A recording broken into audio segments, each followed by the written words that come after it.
Hello again. We're now inside my house and we're going to think a bit about how ordinary objects can prompt us to write poems or extraordinary stories in our poems.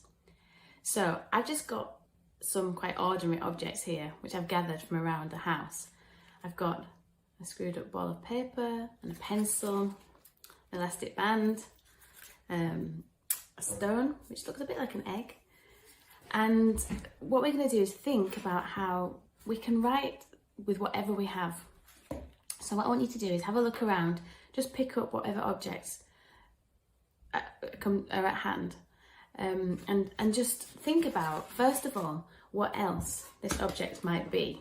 So, for example, this ball of paper, we could look at it and think about the texture of it. You could think about craters and the moon. You could think about it being a snowball. So I want you to take an object and pick maybe one or two, and then you can pause the video and write what else it could be.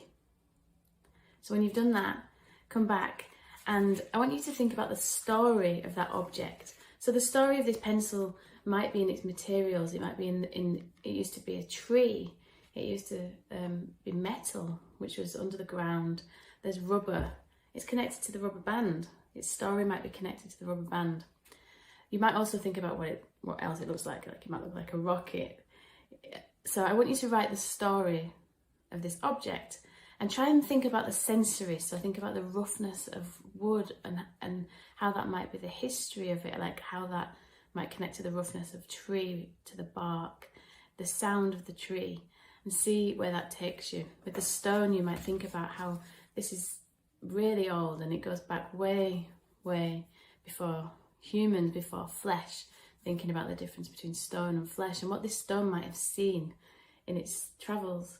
I picked it up on a beach. It might have been in the sea, it might have been in lots of different seas, it might have been in someone else's house and then they threw it back in the sea. So think about that. And when you've done that, you can use that material, the memories or the histories that an object might bring. You can use that as a prompt to start to write a poem.